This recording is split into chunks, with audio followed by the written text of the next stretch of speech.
Psalm 9. For the end, a psalm of David, concerning the secrets of the Son. I will give thanks to you, O Lord, with my whole heart. I will recount all your wonderful works. I will be glad and exult in you. I will sing to your name, O you Most High. When my enemies are turned back, they shall be feeble and perish at your presence. For you have maintained my cause and my right. You sat on the throne, that judge righteousness. You have rebuked the nations, and the ungodly one has perished. You have blotted out their name forever, even forever and ever.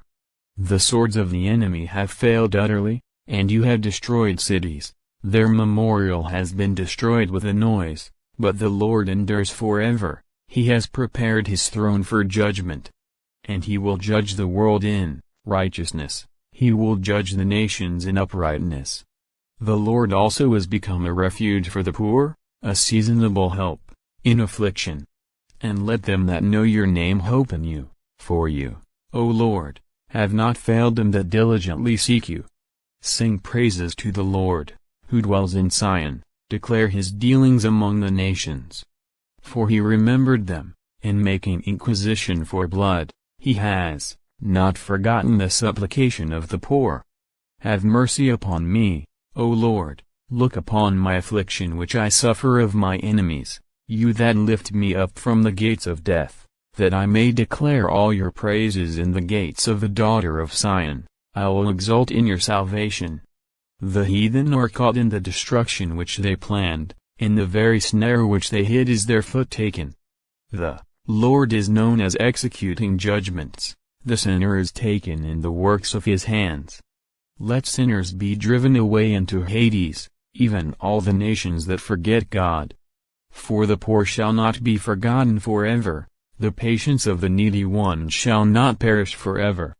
Arise, O Lord, let not man prevail, let the heathen be judged before you. Appoint, O Lord, a lawgiver over them, let the heathen know that they are men. Why stand you afar off, O Lord? Why do you overlook us in times of need, in affliction? While the ungodly one acts proudly, the poor is hotly pursued, the wicked are taken in the crafty counsels which they imagine.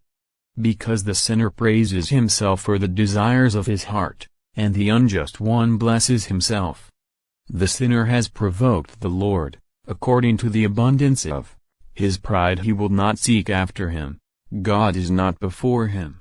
His ways are profane at all times, your judgments are removed from before him, he will gain the mastery over all his enemies. For he has said in his heart, I shall not be moved, continuing without evil from generation to generation. Whose mouth is full of cursing, and bitterness, and fraud, under his tongue are trouble and pain. He lies in wait with rich men in secret places, in order to kill the innocent. His eyes are set against the poor. He lies in wait in secret as a lion in his den. He lies in wait to ravish the poor when he draws him after him. He will bring him down in his snare. He will bow down and fall when he has mastered the poor. For he has said in his heart, God has forgotten, he has turned away his face so as never to look. Arise, O Lord God, let your hand be lifted up, forget not the poor. Therefore, has the wicked provoked God? For he has said in his heart, he will not require it. You see it, for you do observe trouble and wrath, to deliver them into your hands. The poor has been left to you, you were a helper to the orphan. Break you the arm of the sinner and wicked man. His sin shall be sought for, and shall not be found. The Lord shall reign forever, even forever and ever, you Gentiles shall perish out his land. The Lord has heard the desire of the poor, your ear has inclined to the preparation of their heart, to plead for the orphan and afflicted, that man may no more